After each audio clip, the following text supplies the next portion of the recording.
دماغی بیماریاں نا بہت اسپیڈ کے ساتھ بڑھ رہی ہیں, بہت اسپیڈ کے ساتھ. دیکھو ایک اصول یاد رکھو کہ آپ اگر ہاتھوں سے وزن اٹھانا چھوڑ دیں تو ہاتھ کیا طاقتور ہو جائیں گے؟ بولو نا, کمزور ہو جائیں گے. آپ کیا میں انرجی سیو کر رہا ہوں, ہاتھ کی انرجی کیا کر رہا ہوں؟ سیو. وزن نہیں اٹھا رہا میں تو سیو ہوگی. آپ اگر ٹانگوں سے چلنا چھوڑ دو تو ٹانگیں مضبوط ہو جائیں گی کیا؟ بولنے پر گورنمنٹ نے پابندی لگائی ہے. تو یاد رکھو جب ہم بچپن سے ہی نا ٹینشنوں کے اگر ہم عادی ہوتے ہیں, کچھ نہ کچھ ٹینشن ملتی رہتی ہے, تو انسان کے جو اعصاب ہے نا وہ ٹینشن برداشت, ٹینشن کا ویٹ اٹھاتے اٹھاتے باڈی بلڈر بن جاتے ہیں وہ, یعنی ویٹ لفٹر بن جاتے ہیں وہ. اور اگر بچپن سے ہی ٹینشن کوئی مل ہی نہیں رہی ہو, ممی ڈیڈی والا سیٹ اپ ہو, یہ بچہ نفسیاتی پاگل بنے گا بڑا ہو کر, یہ بتا دوں میں. یہ وہمی بھی بنے گا اور یہ دماغی یہ خودکشی بھی کر سکتا ہے, یہ ذرا سی ٹینشن میں پاگل بھی ہو سکتا ہے, الٹا ہی ہو جائے گا یہ. تو آج کل جو ماں باپ نے بچوں کو جو ممی ڈیڈی والی زندگی دے دی ہے, بہت زیادہ میرا بچہ چماٹ نہیں مارنا, تھپڑ تو ماں, ایکچولی بچوں کی سیلف رسپیکٹ پہ بہت اثر پڑتا ہے. اس سے بچے کی ایسی کی تیسی. ہاں ایسا بھی نہیں ہونا چاہیے کہ آپ بازو کو طاقتور بنانے کے لیے اتنا ویٹ اٹھا لیں کہ ہڈی چٹک جائے آپ کی, تو بچے کو اتنی ٹینشن ہونا شروع ہو جائے کہ گھر اس کے لیے عذاب بن جائے. جو آ رہا ہے جا رہا ہے اس کو ذہنی طور پر ٹارچر کر رہا ہے, تو اس سے بھی دماغ خراب ہوتا ہے اس کا. لیکن نیچرل لائف جو ہے نا, جو ہمیشہ سے چلتی آ رہی ہے, اس سے جب ہٹ جائیں گے تو یہ مسائل کھڑے ہوں گے. ہمیں یاد ہے پہلے وہمی بھی نہیں ہوتے تھے لوگ, اور پاگل کہیں لاکھوں میں کوئی ایک نظر آتا تھا, وہ بھی کوئی ایکسیڈنٹ کی وجہ سے, دماغی چوٹ کی وجہ سے. بڑے بڑے سخت حالات لوگ برداشت کر لیتے تھے. ہم تو اپنے بڑوں سے جب حالات سنتے تھے نا کہ بھئی ایک خاتون کے ایک بچہ مر گیا, پھر دوسرا مر گیا, پھر تیسرا پیدا ہوا وہ مر گیا, پھر چوتھا پیدا ہوا, بڑے ہو کے مرتے رہے, پھر بھی صبر کر رہی ہیں. اور میاں خراب نکلا, میاں شرابی نکلا, وہ ٹارچر کرتا ہے. بچوں کو ماں باپ بہت کوٹتے پیٹتے تھے, بچے باغی نہیں ہوتے تھے. اب 2 تھپڑ لگاؤ بچہ کیا ہو جاتا ہے؟ باغی ہو جاتا ہے. تو ایک مسئلہ تو یہ ہے کہ بچہ بچپن سے تھوڑی بہت ٹینشن اس کو ملنی چاہیے, تھوڑی بہت ڈانٹ ڈپٹ مار کٹائی کبھی کبھار ہونی چاہیے. بہت دنوں سے نہیں ہوئی تو ایک دفعہ آدمی احتیاطاً 1-2 تھپڑ بلا وجہ نہ لگائے, کوئی بات پہ لگائے, ٹھیک ہے نا, کبھی کبھار. اس سے تھوڑا عادت ہوتی ہے کہ یہ ابا ہے بھائی مار سکتا ہے. دوسری بات یہ کہ بچوں کو خراب کرنے والی چیز باہر کا ماحول ہے. یہ انوائرمنٹ جو ہے نا باہر کا, اسکول کالجز میں یہ بتایا جاتا ہے, بچوں کو یہ نہیں سکھایا جاتا. جو لبرل ٹیچرز ہیں, آج کل تو لبرلزم پھیل رہا ہے نا, کہ بھائی ماں باپ اگر سختی بھی کریں برداشت کرو. الٹی پٹیاں پڑھائی جا رہی ہیں ان کو. آپ کسی بچے کے سامنے ہی کہتے ہیں بھائی تمہارا باپ تو ایسا ہے, بھائی تمہارا فلاں تو ایسا ہے, تو بچے کی دل سے اپنے باپ کی عظمت ختم ہو جائے گی. تو باہر بہت سارے لوگ ہیں جو آپ کے گھر کو کیا کر رہے ہیں؟ خراب. عورتیں کیوں خراب ہوتی ہیں؟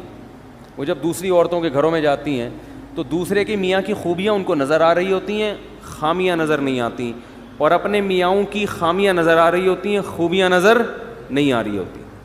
یہ بہت ہو رہا ہے. اب وہ گئیں کسی آنٹی سے ملنے کے لیے, اس کے گھر میں دیکھا بھائی وہ تو اپنی وائف کو گاڑی میں بٹھاتا ہے, ایسے دروازہ کھول کے یوں کر کے بٹھاتا ہے. یہ نہیں پتا کہ وہ کنڈی ٹوٹی ہوئی ہے اس کی, وہاں سے کھلتا نہیں دروازہ اندر سے, ٹھیک ہے نا. اب وہ یہی ایک خوبی ہے, چلو عزت دے رہا ہے. آپ ذرا تحقیق کرو تو پتہ چلے گا خرچہ دھیلے کا بھی نہیں دے رہا. مجھے ایک ابھی پچھلے ہفتے ایک فیملی کا میٹر سامنے آیا کہ خاتون نے کسی نے بتایا کہ وہ شوہر اس خاتون کو بہت عزت دیتا ہے, بہت رسپیکٹ کرتا ہے اپنی وائف کو. دیکھیں ایک وہ شوہر ہے, اتنی رسپیکٹ, اتنی عزت, اور اتنی اس کے غم میں شریک ہوتا ہے, اس سے اپنی باتیں شیئر کرتا ہے. اور ایک ہمارے میاں ہیں, وہ خاتون بتا رہی ہیں مجھے, ایک ہمارے میاں ہیں. میں نے تحقیق کی, میں نے کہا مجھے پتہ چلا کہ وہ جو اتنی عزت دے رہے ہیں نا میاں, اس کی بیوی جاب کر رہی ہے, اپنا خرچہ اپنے بچوں کا خود اٹھا رہی ہے, میاں اپنا خرچہ الگ اٹھا رہے ہیں. اور یہ جو خاتون ہے نا جن کے میاں اتنی عزت نہیں دے رہے, یہ سارا خرچہ خود اٹھا رہے ہیں. میں نے کہا آپ کا میاں اس سے کروڑا گنا بہتر ہے. یہ انگریز والے اخلاق ہے تھینک یو کہنے والے, روکڑا خرچ کرنے کا ہے ہی نہیں. او بھائی تمہارے میاں نے تمہیں گھر دے دیا لے کے, تمہیں گیس بجلی کا, اب ایک تھینک یو رہ گیا اس کی زبان پہ, چھوڑ دو یار, اس میں کیا جا رہا ہے یار. ساری ذمہ داری تمہارے میاں نے تمہاری اور تمہارے بچوں کی اٹھائی ہوئی ہے, تو اب وہ اس طرح سے عزت نہیں دے رہا, دے تو بہت اچھی بات ہے, لیکن اس کی عزت دیکھ کے دھوکا مت کھاؤ. اس کو بولو کہ ایسا کر, تو ایسا کر کے, اچھا بیگم کو بولو کہ ٹھیک ہے, اس خاتون کا شوہر بولے ٹھیک ہے بیگم اب میں اتنے ہی پیسے تمہیں دوں گا جتنا وہ اپنی بیوی کو دے رہا ہے, اور اس کے بدلے تھینک یو مجھ سے صبح شام 25 دفعہ لے لیا کرو, ہر بات پہ تھینک یو اور عزت دو. عورت تیار ہوگی, عورت کہے گی پیسے دے دیا کرو, بے شک اس سے پہلے 10 گالیاں اور اس کے بعد 20 گالیاں. اگر آپ کا سیٹ آپ کو 25-30 گالیوں کے بعد 50,000 روپے دے, آدمی کہتا ہے 25 اور دے دے لیکن پیسے دے دے. قربانی تو یہ ہے نا, بہت مشکل ہے, بہت مشکل. اسی طرح بہت سے والدین اپنی اولاد پہ خرچ کر رہے ہیں, خون پسینہ بہا کے, رکشے چلا کے, ٹھیلے لگا کے اپنے بیٹے کو کھلا رہا ہے. بیٹا 1-2 تھپڑ سے بدگمان ہو جاتا ہے کہ میرا باپ مجھے مارتا ہے, میرا باپ مجھ سے کٹائی کی تھی. بہت بے شرمی کی بات ہے, وہ تیرا باپ تیرے لیے کما رہا ہے, خون پسینہ بہا کے تیری روٹی کا انتظام کر رہا ہے, عزت کے ساتھ تجھے گھر میں بٹھایا ہوا ہے. تو کسی کے بھی احسانات دیکھے جاتے ہیں, احسانات کا حجم زیادہ ہے تو یہ چند چیزیں اگنور کی جاتی ہیں, ورنہ تو پھر انگریز ہم سے بہت اچھے ہیں, ایک دھیلا بھی خرچ نہیں کرتے, نہ اپنی اولاد پہ نہ اپنی بیوی پہ. بات کا اسٹائل دیکھو انگریزوں کے, یہ گالیاں ہیں جو ہمارے یہاں چل رہی ہیں انگلش میں ہوں گی, اتنی بری لگتی نہیں ہے وہ انگلش میں, ٹھیک ہے نا, لیکن کوئی ذمہ داری اٹھانے کے لیے تیار ہے ہی نہیں. ہمارے ایک دوست امریکہ میں, انہوں نے کہا کہ یہاں کسی گوری سے, کم عمر لڑکی سے اگر کوئی انگریز کہہ دے نا میں تم سے شادی کرنا چاہتا ہوں, خوشی سے بے ہوش ہو جائے گی. کیوں؟ اس کو پتہ ہے کوئی شادی نہیں کرتا, سب گرل فرینڈ بنا کے مزے اڑائیں گے بس. تو ذمہ داری تو ہمارے ہاں اٹھائی جاتی ہے, ہمارے ہاں مرد اپنے کندھوں پہ بچوں کا بوجھ بھی, بہنوں کا بوجھ بھی, ماں باپ کا بوجھ بھی, اور ایک بھائی اگر بے روزگار ہے اس کا بوجھ بھی, وہ بھی پان گٹکی کے پیسے بڑے بھائی سے لے رہا ہوتا ہے. سارے بوجھ اٹھا کے اگر 8-10 گالیاں روزانہ دے, اس کا حق بنتا ہے کہ گزرتے ہوئے ویسے ہی گالیاں پارسل کر کے جایا کرے. اس کو اتنا تو رائٹ دو نا, اتنا پیسہ خرچ کر رہا ہے بھائی. نہیں آ رہی بات تو رہنے دو, جیسے چل رہے ہو ویسے ہی ٹھیک ہے. تو یہ بھی بڑا مسئلہ ہے کہ آپ کی اولاد کو جو باہر لوگ ہیں وہ کیا کرتے ہیں, خراب. اس زمانے میں بچوں کو باہر دوستیاں لگانے مت دو, بگڑیں گے. ان کو صحیح راستہ دکھانے والے کم ہوتے ہیں, بگاڑنے والے مارکیٹ میں زیادہ ہوتے ہیں. تو ایک وجہ تو وہ ہے کہ ٹینشن آج کل لوگوں کے پاس ہے ہی نہیں نا. تو جب تھوڑی, آپ کو پتہ ہے سویڈن میں خودکشی کا ریشو سب سے زیادہ ہے, اور اس کی وجہ یہ ہے کہ سویڈن ٹینشن فری ملک ہے. حیرت کی بات ہے, جس ملک میں ٹینشن زیادہ, غربت زیادہ ہے نا, بے روزگاری, غربت, وہاں خودکشیوں کا ریشو کم ہے. یہ کتنی بڑی حقیقت ہے, سمجھ میں نہیں آ رہی بات. دیکھو پاکستان ایک پسماندہ ملک ہے نا, اتنی خودکشی نہیں ہے یہاں پہ. یعنی آپ خود اندازہ لگاؤ نا کہ سویڈن میں بے روزگاروں کو الاؤنس ملتے ہیں. یعنی جو لوگ سویڈن ہو کر آئے ہیں وہ کہہ رہے ہیں ٹینشن تلاش کرنے سے نہیں ملتی یہاں پہ. گوگل پہ سرچ کرنا پڑتا ہے بھائی, کسی کے پاس ٹینشن ہو تو تھوڑے دن کے لیے چاہیے. ہم پاکستانیوں کو چاہیے ہوتی ہے نا, وہ پریشان ہو جاتے ہیں ٹینشن کیوں نہیں. تو اس کے باوجود سب سے زیادہ خودکشی کہاں ہو رہی ہے, اس کنٹری میں ہو رہی ہے. کیوں ہو رہی ہے؟ اس کی وجہ یہ ہے کہ قدرت کی طرف سے ذرا سی کوئی پریشان, قدرت تو دیتی ہے ٹینشن, چاہے آپ کا ملک ٹینشن فری ہو جائے, اللہ کی طرف سے ٹینشنیں آتی ہیں تو وہ برداشت نہیں کر پاتے. برداشت نہیں کرتے تو جا کے وہ لٹکنے کی کوشش کرتے ہیں اور کھمبوں سے چپکنے کی کوشش. اس کا یہ بڑا نقصان ہوتا ہے. اور کوئی بات پوچھنی ہو بھائی؟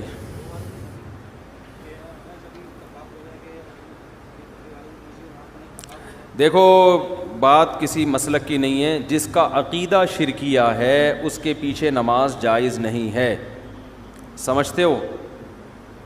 اسلام میں آپ جیسے کسی کو دائرہ اسلام سے نکال نہیں سکتے, زبردستی لا بھی نہیں سکتے دائرہ اسلام میں. لوگ بہت براڈ مائنڈڈ بنتے ہیں کہ ہم ہر ایک کے پیچھے نماز پڑھ لیتے ہیں, ایسا نہیں ہوتا. آپ کو جوڑ پیدا کرنے کے لیے اسلام کی جو حدود ہیں, جو باؤنڈری اسلام نے کھینچی ہے, اس باؤنڈری کے اندر رہنا پڑے گا.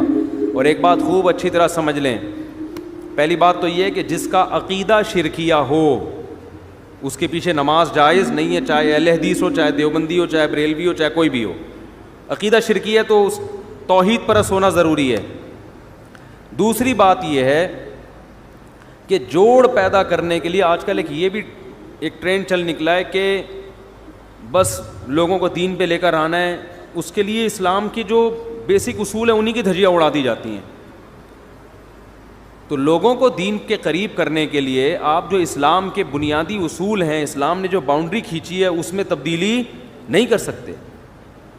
نبی صلی اللہ علیہ وسلم نے 13 سال مکہ میں دعوت دی ہے, چند لوگوں کے سوا کوئی بھی ایمان نہیں لے کر آیا. اور مشرکین کیا کہتے تھے کہ تھوڑی سی لچک پیدا کر دیں, تھوڑی سی ہماری بات مان لیں. آپ نے مصلحتاً بھی ان کی بات نہیں مانی کہ اسلام کی جو بنیادی احکام ہے نا ان میں کمپرومائز نہیں ہوگا. جن چیزوں کا انتظامی معاملات سے تعلق ہے, مینجمنٹ سے, ان میں تو جیسے صلح حدیبیہ میں آپ نے بہت ساری چیزوں میں مانی ان کی بات, لیکن اگر وہ یہ معاہدہ کرتے کہ آپ ایک نماز چھوڑ دیں تو نبی اس شرط کو تسلیم نہیں کرتے. بھائی نماز بھی نہیں چھوڑ سکتے, روزہ بھی نہیں چھوڑ سکتے, داڑھی بھی نہیں کاٹ سکتے ہم, ٹھیک ہے نا, چوری کو جائز بھی نہیں, زنا کی بھی اجازت نہیں ہو سکتی. تو اسی طرح یاد رکھو آج کل ایک بہت بڑا مسئلہ یہ ہو گیا ہے کہ ہماری حدود ساری ختم ہوتی چلی جا رہی ہیں. اور یہ بھی ذہن میں رکھیں کہ نبی صلی اللہ علیہ وسلم کی سیرت میں جہاں ہمیں معاف کرنا ملتا ہے وہاں انتقام لینا بھی ملتا ہے. اب یہ کام ہوتا ہے کہ کون سا موقع معاف کرنے کا ہے اور کون سا موقع انتقام لینے کا ہے. بعض دفعہ انتقام لینے میں فائدہ زیادہ ہوتا ہے. علماء نے لکھا ہے, دیکھو نبی کتنے رحمت للعالمین تھے نا, کتنی رحمت تھی, لیکن خودکشی ایک شخص نے کی, نبی نے اس کا جنازہ نہیں پڑھایا. حالانکہ آپ تو رحمت للعالمین ہیں, اور اس کا جنازہ فی نفسی ہی جائز بھی ہے, تو مسلمان نہ وہ. علماء کہتے ہیں, اس حدیث کی روشنی میں علماء کہتے ہیں کہ جو خودکشی کرے گا مسجد کا مقتدی رہبر یا کوئی بڑا عالم اس کا نماز جنازہ نہ پڑھائے, بائیکاٹ کرے. لیکن ہم کیا کر رہے ہوتے ہیں یہاں پہ, نہیں بھائی اس کی تعریفوں پہ پول باندھ رہے ہوتے ہیں. وہ جو انڈیا میں ایک لڑکی نے خودکشی کی تھی نا, بہت لوگوں نے ترس کھایا. میں نے کوئی ترس والا بیان نہیں کیا, میں نے کہا اللہ مغفرت کرے, مسلمان تھی لیکن کوئی اچھا کام نہیں کیا. یہ واجب التعزیر ہے بھائی. تم جرم بھی کر رہی ہو اور ساری دنیا کو بتا کے دریا میں چھلانگ لگا کے اور بھی لوگوں کو کہہ رہی ہو کہ سب چھلانگیں مارو. یہ تو بے صبری ہے نا. نیکی کو پروموٹ کیا جاتا ہے, ہائی لائٹ کیا جاتا ہے کہ دیکھو غم کے موقع پر میں یہ صبر کر رہی ہوں, تو آپ لوگ بھی صبر کرنا سیکھو. عادت نہیں لیکن مجھے ٹینشن اتنی ہو گئی, 2 بوتلیں چڑھا لیا اور ویڈیو بنا کے یوٹیوب پہ ڈال دے. لوگ کہیں یار اتنا نیک آدمی کو یہ اتنا مجبور کر دیا اس معاشرے نے, اس ظالم معاشرے نے اتنے نیک آدمی کو ایسا مجبور کر دیا کہ شراب پی رہا ہے, اس کی ساس پہ مقدمہ ہونا چاہیے. اس داماد کو کس نے ٹینشن دی ہے؟ ساس نے. اس کے سسر پہ مقدمہ, اس کی بیوی کو جیل میں ڈال دینا چاہیے, اس کی ٹینشن ہے. ابے بھائی یہ ٹینشن اس نے دی ہے, نہیں دی, ہمارے سامنے نہیں. تو جو جرم کر رہا ہے نا, تو لوگوں کو گواہ بنا رہا ہے. اب اس انڈیا کی وہ لڑکی کی ساس غلط تھی نہیں تھی ہمیں نہیں پتا, لیکن آپ کا غلط ہونا تو آپ نے خود ثابت کر دیا نا اپنے آپ کو حرام موت مار کے. دیکھو میں اپنے آپ کو اس لڑکی سے بہتر نہیں سمجھتا, قیامت میں شاید وہ بخشی جائے اور ہم لٹکے ہوئے ہوں, لیکن اصول کی بات شریعت کی جو ہے وہ تبدیل نہیں ہو سکتی. جرم کو پروموٹ کرنے کی, ہائی لائٹ کرنے کی اور اس کی حوصلہ افزائی کرنے کی اجازت نہیں ہے. ہم تصویر کے ایک رخ کو دیکھتے ہیں, دوسرے رخ کو نہیں دیکھ رہے ہوتے. ایک بہت بڑا سنگر تھا, جب اس کی ڈیتھ ہوئی ہے تو اس کا جنازہ لایا گیا ہمارے ہاں. ہمارے شیخ حضرت مفتی رشید احمد صاحب کے حضرت نے انکار کر دیا نماز جنازہ پڑھانے سے, فرمایا میں نہیں پڑھاؤں گا.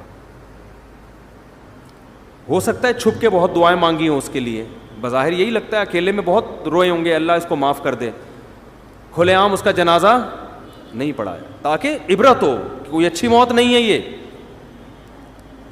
ہاں کوئی چھپ کے جرم کر رہا ہے, اپنے جرم کو خود ہی چھپا رہا ہے, تو ہمیں بھی حکم ہے اس کو ہم چھپائیں. ایک اپنے آپ کو ایکسپوز کر دیا اس نے, وہ تو لوگوں کو ترغیب دے رہا ہے جرم کی.